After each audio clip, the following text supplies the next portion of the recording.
Alors aux États-Unis, ils ont souvent des belles maisons comme ça, mais elles sont massivement en bois. Il y a beaucoup des éléments de cette maison qui sont en bois. Et il arrive parfois que elle soit carrément attaquée par ce qu'on appelle des termites. Alors, je ne suis pas un grand spécialiste, mais il faut vraiment un examen approfondi pour voir ce qui est en train de se passer avant que ça soit vraiment visible. Et malheureusement, c'est assez grave. Et à un moment, votre maison, elle commence à ressembler à ça, mais c'est vraiment trop tard, quoi. Quand on en est là, ben, on peut plus rien faire et c'est souvent très très compliqué de s'en débarrasser, alors que le danger démarre de façon très subtile en fait. Et c'est vrai que si votre maison se mettait à brûler, ben, le danger est hyper visible, tout le monde s'en rend compte, évidemment il ne faut pas que ça se passe la nuit, mais si ça se passe en plein jour, il y a un côté de la maison qui prend feu, et ben tout le monde est prévenu, les gens sortent de la maison, et même si la maison est peut-être perdue, mais en tout cas les personnes qui s'y abritaient ben, voient tout à fait le danger et fuient. Le problème des termites et des dangers subtils, c'est qu'on ne les voit pas venir, et quand on commence à s'en rendre compte, et ben, c'est souvent trop tard. Et en fait, ben, c'est ce qu'on va voir ce matin avec la suite du Sermon sur la montagne, dans Matthieu 7, versets 13 à 23. En fait, Jésus nous décrit trois dangers subtils qui s'infiltrent dans le royaume de Dieu et dans son Église ici-bas. En fait, cette partie du sermon, elle contient des avertissements, et Jésus cherche à parler aussi à nos émotions. Donc il utilise des images très fortes. Il simplifie aussi les choses pour nous inciter à faire le bon choix, celui de mettre en pratique tout l'enseignement qu'il vient de donner. Jésus ne laisse pas de place à la neutralité dans ce passage. Il réduit à deux choix, deux portes, deux chemins, deux types de fruits. Parce que ce qui est en jeu, en fait, est grave. Ce qui est en jeu, c'est la perdition, c'est être coupé et jeté au feu, c'est passer l'éternité loin de Dieu. Quelqu'un a dit, si la présence complète de Dieu est un paradis, alors son absence totale est un enfer. Alors les trois dangers subtils dont il est question ici, c'est des dangers qui se manifestent à travers des personnes, c'est des dangers qui arrivent euh, à travers des personnes, premièrement des personnes extérieures au royaume de Dieu, et on peut être tenté par leur vie. Deuxièmement, des faux enseignants à l'intérieur de la communauté chrétienne, et là c'est plus grave, mais Jésus avait bien prévenu dès le départ. Et puis le troisième danger, c'est nous-mêmes et notre propre capacité à s'illusionner. Alors ce qu'on va faire, c'est qu'on va lire le texte une première fois d'un coup, Matthieu 7, versets 13 à 23. Entrez par la porte étroite. En effet, large est la porte, spacieux le chemin menant à la perdition, et il y en a beaucoup qui entrent par là. Mais étroite est la porte, resserré le chemin menant à la vie, et il y en a peu qui les trouvent. Méfiez-vous des prétendus prophètes, ils viennent à vous en vêtements de brebis, mais au-dedans ce sont des loups voraces. Vous les reconnaîtrez à leurs fruits. Cueille-t-on des raisins sur des ronces ou des figues sur des chardons? Tout bon arbre produit de bons fruits, mais le mauvais arbre produit de mauvais fruits. Un bon arbre ne peut pas porter de mauvais fruits, ni un mauvais arbre porter de bons fruits. Tout arbre qui ne produit pas de bons fruits est coupé et jeté au feu. C'est donc à leurs fruits que vous les reconnaîtrez. Ceux qui me disent Seigneur, Seigneur n'entreront pas tous dans le royaume des cieux, mais seulement celui qui fait la volonté de mon Père céleste. Beaucoup me diront en ce jour-là, Seigneur, Seigneur, n'avons-nous pas prophétisé en ton nom? N'avons-nous pas chassé des démons en ton nom? N'avons-nous pas fait beaucoup de miracles en ton nom? Alors je leur dirai ouvertement, je ne vous ai jamais connu, éloignez-vous de moi, vous qui commettez le mal. Donc si je devais donner un titre à ce passage, je dirais la porte étroite et le chemin resserré qui nous limite et nous libère. On va regarder comment entrer par la porte étroite et par le chemin resserré. On va voir ensuite comment se méfier des enseignants d'une voie large et facile et comment on peut juger au fruit de l'esprit. Et enfin, on va voir qu'on peut commettre le mal même en faisant de bonnes œuvres, on peut s'illusionner nous-mêmes et ça aussi c'est un danger important qu'il faut voir. Alors on commence par entrer par la porte étroite et le chemin resserré et le premier point c'est la tentation du chemin large et facile. Ce chemin commence par une porte qui est très large. On peut y entrer dans cette porte à plusieurs, on peut y entrer tous en groupe, c'est plutôt rassurant. On peut y entrer avec toutes nos possessions, nos fringues, nos portables, nos bagnoles, votre maison même si elle roule. On peut y entrer avec tous nos péchés, on peut y entrer avec notre colère, avec notre amertume, avec notre orgueil, avec notre propre justice. Tout ça, c'est sans problème. Le chemin en lui-même est large et facile. C'est un chemin qui recherche la facilité, le confort, qui fuit à tout prix la souffrance. Sur ce chemin, on refuse de limiter nos pensées, nos comportements. Toutes les idées, les opinions sont les bienvenues. Il n'y a pas de vérité absolue d'ailleurs. Chacun peut valoriser ce qu'il trouve réconfortant et stimulant pour lui-même. Il n'y a pas non plus de commandement à respecter, à part ce qu'on veut bien, selon nos propres critères. Alors, vraiment, je vous invite à ne pas envier le bien-être et la prospérité éventuelle de ceux qui suivent ce chemin large et facile. Parce que ceux qui suivent ce chemin perdront peu à peu prise sur la vie. C'est un chemin qui fait d'angoisse refoulée, de rêves déçus, de solitude définitive. C'est un chemin vide, sans but valable, un chemin moralement mort, intellectuellement faux, et il conduit au néant éternel. C'est presque les propos de Jésus. Jésus lui-même dit « Je suis le chemin, la vérité et la vie » dans Jean 14, verset 6. Et il précise aussi qu'il est venu pour nous donner la vie en abondance. Jean 10, verset 10. Tous les autres chemins conduisent au néant. Il y a une autre tentation qui est un peu plus subtile, c'est la tentation du chemin faussement étroit. C'est pas vraiment explicite dans le texte, mais on peut être tenté de se créer notre propre chemin étroit à l'intérieur même de la voie large. En fait, dans ce cas, on remplace le chemin étroit qui conduit à la vie par un ensemble de disciplines et de règles qui n'ont plus rien à voir avec l'enseignement de Jésus. D'ailleurs, les religieux de l'époque, les pharisiens, ils faisaient preuve d'une très grande discipline. Ils respectaient tout un tas de règles précises, tout en détournant et en annulant les commandements de Dieu.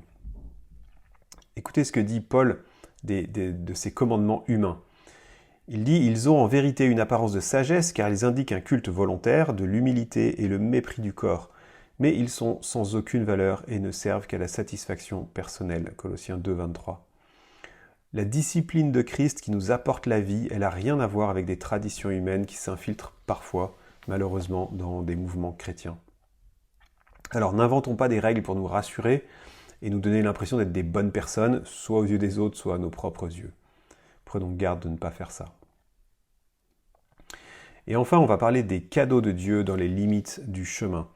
En fait, il faut se rappeler que le sermon sur la montagne s'adresse à des croyants. On l'a vu dans le tout premier passage. Jésus, il fait donc ici une description du chemin des croyants, pas une condition. Il ne faut pas oublier que ce n'est pas le fait d'être sur un chemin difficile qui vous sauve. Choisir le chemin étroit, ça ne nous fait pas du tout mériter notre salut, en aucun cas. Alors, l'image de la porte étroite. Pourquoi étroite ? Parce que Jésus est cette porte. Il dit « C'est moi qui suis la porte. Si quelqu'un entre par moi, il sera sauvé. » Jean 10, verset 9. C'est une porte étroite. On y entre individuellement. Parfois, on y entre même sans sa famille ni ses amis. On est obligé de quitter, parfois, pour des personnes pour rentrer par cette porte. On y entre sans rien à faire valoir de nous-mêmes, sinon Christ mort pour nous. On laisse toutes nos possessions à l'entrée, nos colères, nos ambitions égoïstes, nos convoitises, tout ça on le laisse devant la porte pour pouvoir rentrer. On doit tout déposer avant. Alors c'est vrai que suivre un chemin resserré, ensuite, c'est suivre les pas de Jésus-Christ crucifié, c'est suivre un royaume grain de moutarde, qui est souvent persécuté, souvent invisible. Mais pour autant, Dieu a placé des cadeaux dans les limites de ce chemin resserré. Premièrement, on entre par Jésus, dans une alliance dont il a rempli lui-même toutes les conditions. Et ça, c'est un cadeau. Mon mérite n'aurait jamais suffi pour me rendre juste devant Dieu et pour me faire rentrer par cette porte et marcher sur ce chemin. Ensuite, je marche sur ce chemin resserré parce que j'ai le privilège d'être un enfant de Dieu et de ne plus appartenir au royaume de Satan. Et ça aussi, c'est un cadeau. Je marche par ce chemin resserré pour mobiliser la partie de moi-même qui semble dormir la plupart du temps et pour remettre en question la partie de moi qui voudrait reprendre le contrôle, c'est-à-dire mon ancienne nature. Et ça me fait du bien de marcher sur ce chemin pour ça. Et enfin, par la grâce de Dieu, je marche sur un chemin resserré, mais c'est un chemin qui me donne la vie en abondance, qui nourrit mon esprit, qui me transforme à l'image de Jésus et qui me conduit vers la communion totale avec Dieu.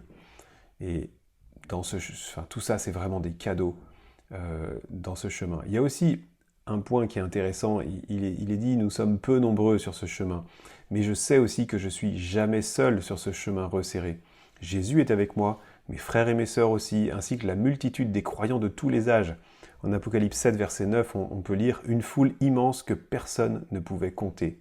Voilà toutes les personnes qui sont sur ce chemin resserré. Alors Jésus, il n'est pas démagogique, hein. Ce cadeau, il est à prendre ou à laisser. Il n'y a pas de place pour un juste milieu, il n'y a pas de place pour être neutre. L'issue, c'est la vie ou la mort. Et dans Luc 13, verset 24, Jésus nous dit « Efforcez-vous d'entrer par la porte étroite ».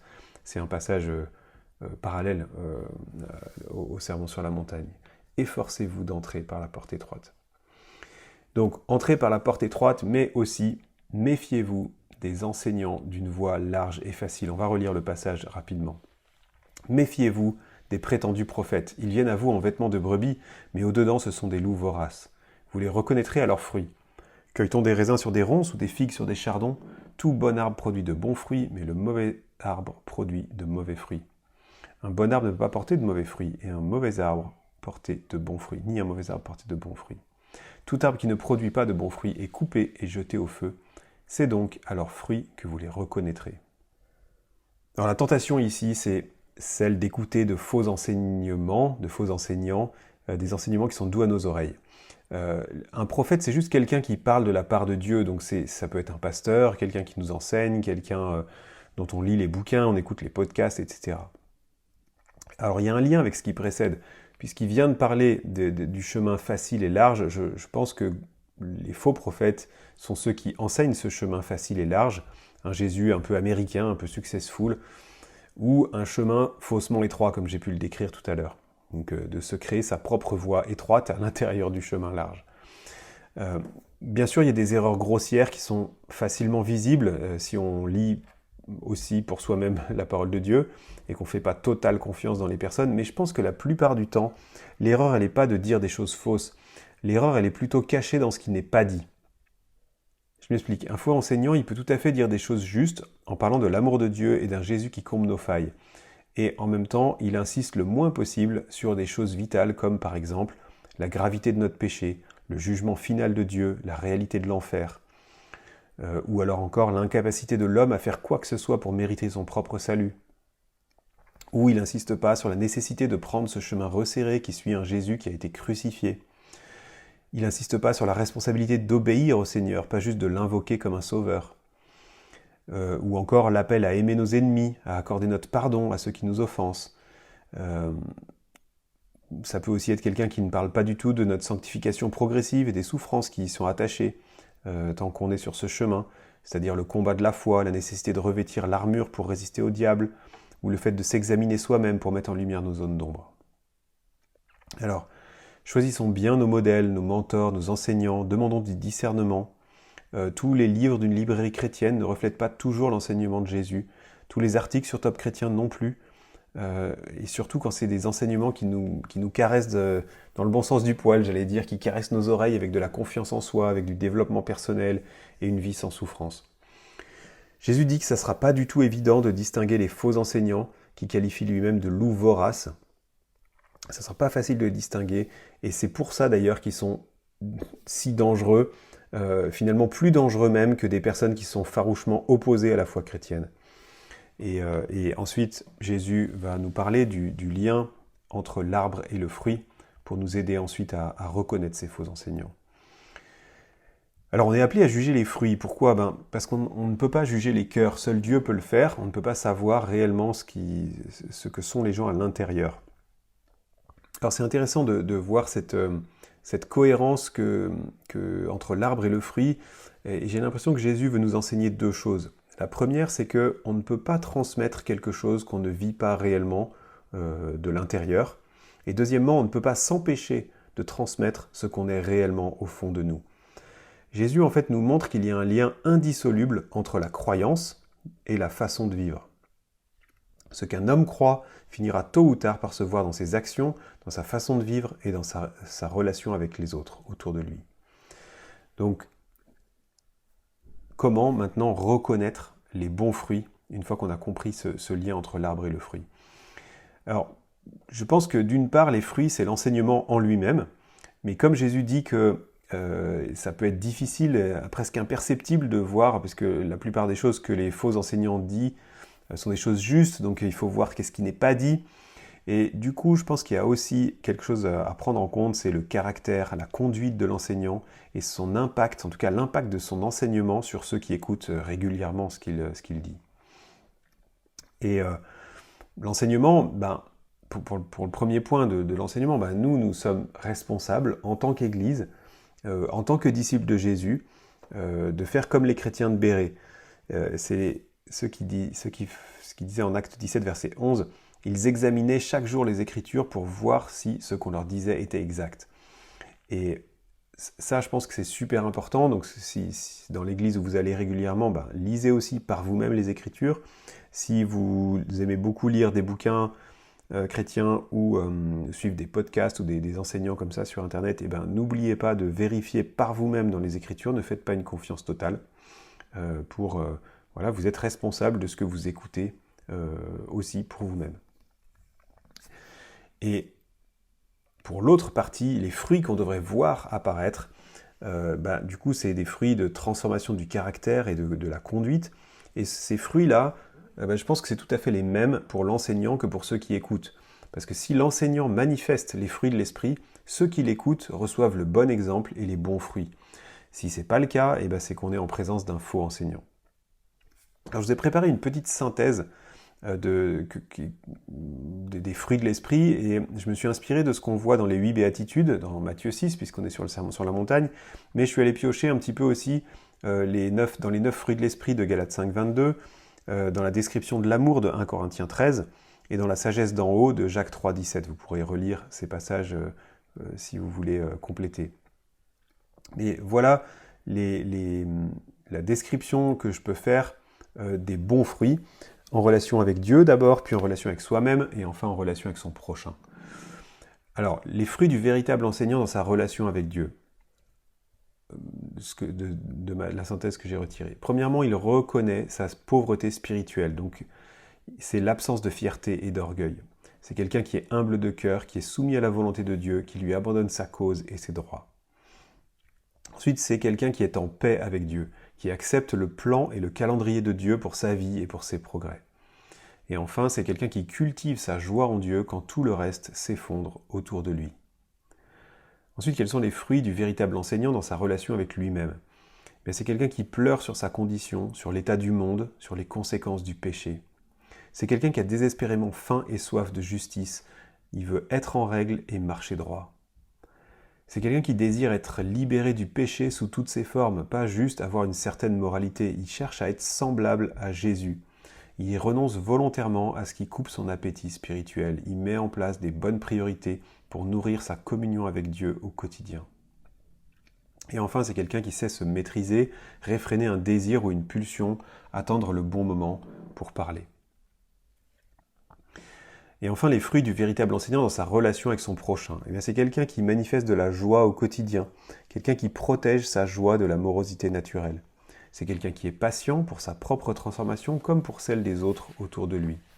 C'est quelqu'un qui aime vraiment, selon 1 Corinthiens 13, il n'est pas envieux, il ne se vante pas, il ne s'enfle pas d'orgueil, il ne fait rien de malhonnête, il ne cherche pas son propre intérêt, il ne s'irrite pas, il ne soupçonne pas le mal. Il a un côté doux, conciliant dans ses relations, sans s'imposer, sans chercher à se défendre. Et il a un autre côté où il défend la vérité, il veille au bien dans les relations, quitte à être moins aimé pour cela. C'est ce qu'on appelle être bienveillant, veiller au bien. Alors, pour conclure cette partie, soyons très prudents avec toute personne qui prétend nous enseigner, mais qui n'est pas humble. L'orgueil de quelqu'un montre qu'il ne connaît pas grand-chose de la vérité, de son état de pécheur, de ses zones d'ombre, de son incapacité à s'en sortir par ses propres forces, de son besoin du sacrifice de Jésus pour être réconcilié avec Dieu. Donc, comme Jésus, un vrai enseignant est nécessairement doux et humble de cœur. En tout cas, il est sur ce chemin et il se repent quand il n'y parvient pas. Bien sûr, en disant ça, je me mets dedans puisque je suis en train de donner un enseignement qui est enregistré en plus. Et j'aimerais préciser quelque chose, c'est qu'un véritable enseignant n'a pas forcément tout le temps raison sur tout ce qu'il dit et ne manifeste pas tout le temps à la perfection tous les fruits que je viens de vous lister. Mais simplement, c'est quelqu'un qui va être en vieillissant et par son expérience, va être de plus en plus prompt à se repentir, à revenir sur la bonne voie quand il s'en est écarté, à accepter qu'on le mette devant ses propres erreurs, et à même trouver ça normal, parce qu'il se sait pauvre en esprit, il se sait imparfait, il se sait pas supérieur aux autres. Donc cherchez ce genre de qualité chez les personnes que vous écoutez, que vous suivez. Donc on a vu entrer par la porte étroite et le chemin resserré, en se méfiant aussi des enseignants d'une voie large et facile, et des fruits de l'esprit. Et le dernier point, c'est faire attention à ne pas s'illusionner soi-même, puisqu'on peut commettre le mal même en faisant de bonnes œuvres. Ceux qui me disent « Seigneur, Seigneur » n'entreront pas tous dans le royaume des cieux, mais seulement celui qui fait la volonté de mon Père céleste. Beaucoup me diront en ce jour-là « Seigneur, Seigneur, n'avons-nous pas prophétisé en ton nom? N'avons-nous pas chassé des démons en ton nom? N'avons-nous pas fait beaucoup de miracles en ton nom ?» Alors je leur dirai ouvertement « Je ne vous ai jamais connu, éloignez-vous de moi, vous qui commettez le mal. » Waouh, c'est vraiment très fort comme passage.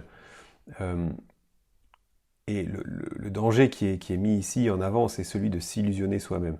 Martin Lloyd-Jones, à propos de ce passage, il dit que c'est certainement la déclaration la plus époustouflante de l'Écriture. Jésus nous montre jusqu'où on peut aller tout en étant complètement dans l'erreur.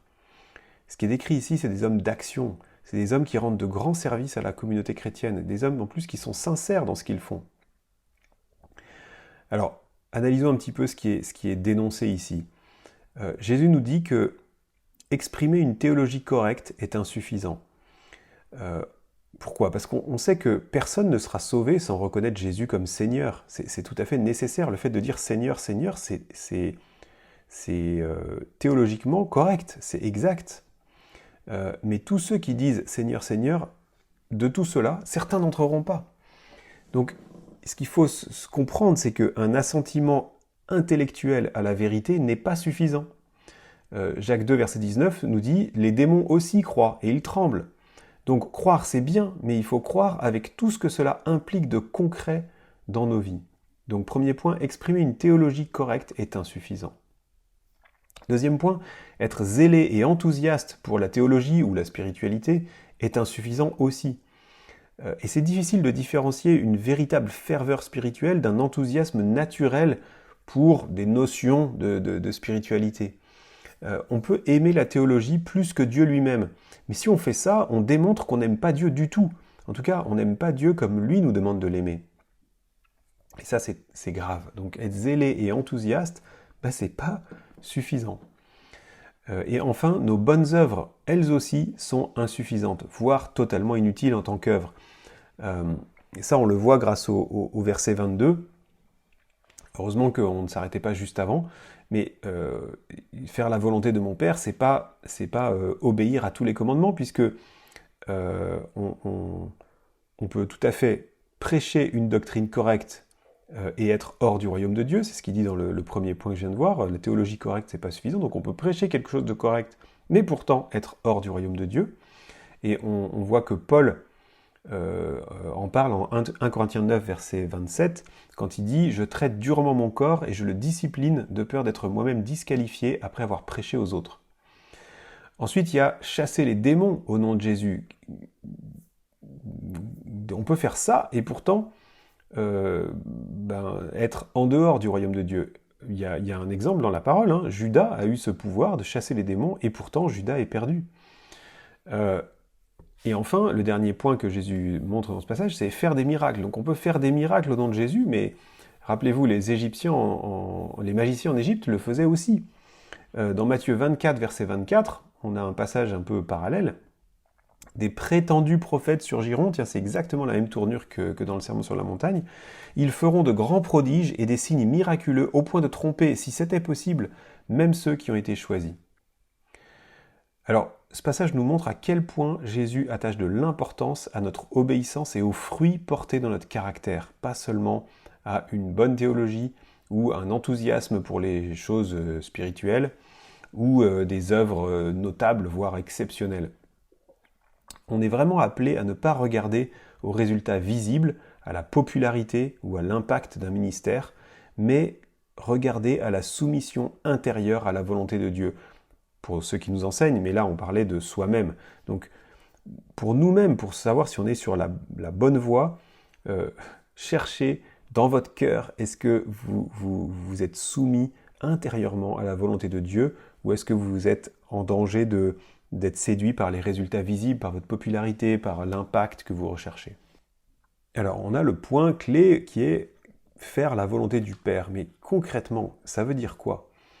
Donc on voit bien que c'est pas faire des bonnes œuvres grâce au verset 22. Mais alors qu'est-ce que c'est? Faire la volonté du Père, premièrement, c'est ne pas faire notre propre volonté. Vous voyez comment Jésus passe au singulier. Il dit « celui qui fait la volonté de mon Père ». Jésus passe au singulier et s'adresse directement à toi. Il dit « renonce à établir ton propre royaume selon tes critères perso qui flattent ton ego ».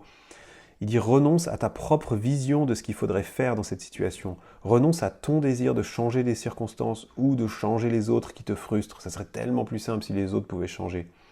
Mais si tu fais pas ça, c'est en ton propre nom que tu fais ce que tu fais. Et c'est pas réellement au nom de Jésus. Donc si tes actions ont pour but de te faire du bien, de combler ton propre vide, elles n'ont aucune valeur devant Dieu. Pire, Jésus appelle même cela faire le mal. Donc quelque part, faire le bien à notre façon et par intérêt personnel, c'est faire le mal en réalité. C'est profond ce que Jésus nous dit là. Dieu nous demande à l'inverse, il nous demande de lui rendre gloire en devenant la personne qu'il veut qu'on devienne, en faisant ce qu'il nous demande de faire à sa façon et selon son calendrier. C'est important, je vais le redire. Dieu nous demande de lui rendre gloire en devenant la personne qu'il veut que l'on devienne, en faisant ce qu'il nous demande de faire, à sa façon et selon son calendrier. Pour creuser un petit peu la volonté de Dieu, c'est quoi la volonté de Dieu dont il est question ici? Voilà 3 passages qui en parlent vraiment bien. Jean 6,40, « La volonté de mon Père, c'est que toute personne qui voit le Fils et croit en lui ait la vie éternelle. » Ensuite, Jean 17, verset 3, « La vie éternelle, c'est quoi? C'est qu'ils te connaissent, toi, le seul vrai Dieu, et celui que tu as envoyé, Jésus-Christ. » Et ensuite, 1 Jean 2, verset 4 et 6, qu'est-ce que c'est de le connaître? « Celui qui prétend l'avoir connu alors qu'il ne garde pas ses commandements est un menteur, et la vérité n'est pas en lui. Celui qui affirme demeurer en Christ doit aussi vivre comme lui-même a vécu. » Donc ce que Dieu veut, c'est aussi ce que Jésus nous demande, c'est notre cœur. C'est notre totale confiance. Il nous veut nous-mêmes. Et c'est le sens profond du sermon sur la montagne. Sur quoi repose ma vie? Qu'est-ce qui me nourrit? Qu'est-ce qui me comble dans cette vie? Et je vous suggère, comme conclusion, que ce qui devrait nous combler et ce qu'on devrait rechercher et chérir, c'est notre union avec Christ. Et on devrait chérir ça plus que tout. C'est ce que j'appelle parfois être avant de faire. Et on le voit au verset 23, on voit qu'il dit « Je leur dirai ouvertement, je ne vous ai jamais connus. » Pour nous garder du danger de nous illusionner nous-mêmes, on devrait chérir cette union avec Christ plus que notre bonne théologie, nos bonnes œuvres ou notre ministère. Cette union avec Christ, c'est notre véritable et unique identité si nous lui appartenons. La question qu'on peut se poser, c'est « Est-ce que je suis connu de Jésus ?» Alors voilà quelques questions qu'on peut se poser, classées en 3 types de dangers, qu'on peut se poser pour travailler sur ce qu'on vient de voir. La première, c'est concernant le danger d'une fausse assurance sur notre salut. Est-ce que mon assurance, elle repose sur une profession de foi que j'ai récitée, ou est-ce qu'elle repose vraiment sur mon union avec Jésus, une union que je chéris? Est-ce que je me crois sauvé parce que j'ai rencontré une communauté de chrétiens, ou parce que j'ai été crucifié et ressuscité avec Jésus? La conversion, c'est pas juste une décision, c'est un chemin sur lequel on marche, c'est un processus. Deuxièmement, le danger de refuser de s'examiner soi-même. Est-ce que je garde à l'esprit que je suis participant de la nature divine, quelqu'un qui est uni à Christ? Quand j'agis contre mon union avec Christ, c'est comme me désunir, c'est me faire du mal à moi-même. Est-ce que je fais ça? Est-ce que je prends le temps d'examiner mes motivations? Est-ce que mes actions découlent uniquement de mon amour pour Jésus et de mon union avec lui? Ou est-ce que c'est autre chose? Et je vous dis ça à bon escient, c'est pas facile de distinguer, c'est souvent bien mélangé. Est-ce que je prends le temps pour identifier mes sentiments, mes faiblesses, mes limites, mes schémas tordus, mes zones d'ombre, et aussi le temps de les apporter à Jésus en lui demandant de me transformer à sa ressemblance? Est-ce que je fais ça régulièrement? Et enfin, le danger de vivre par et pour mes propres actions. Être surmené même d'activités spirituelles, c'est risquer de m'illusionner moi-même. Alors encore plus si c'est surmené d'autres activités que d'activités spirituelles. Est-ce que je cherche à approfondir et à savourer mon union avec Jésus, c'est-à-dire l'être, pour mieux le suivre par mes actions et dans mes relations avec les autres, c'est-à-dire le faire? Est-ce que je veille à ne pas m'engager dans plus d'activités que mes réserves spirituelles, physiques et émotionnelles ne peuvent supporter? Ça, c'est des bonnes questions à se poser. Voilà, pour conclure, je prie que vous soyez connus de Christ, que vous appreniez à le connaître avant de faire des choses pour lui, que vos actions découlent vraiment d'une véritable union avec lui au quotidien. Et je prie que vous puisiez aux sources de la grâce pour être renouvelé dans votre esprit, pour que Dieu vous délivre et purifie vos cœurs et vous rende capable de vous soumettre à sa volonté qui est exprimée dans les Écritures. Je vous rappelle aussi cette phrase qui me semble bien résumer le tout. On veut rendre gloire à Dieu au quotidien en cherchant à devenir la personne qu'il nous demande de devenir, c'est-à-dire conforme à notre nouvelle nature, notre nouvelle identité, en obéissant à ce que Dieu nous demande de faire, à sa façon et selon son calendrier, avec humilité et patience. Amen.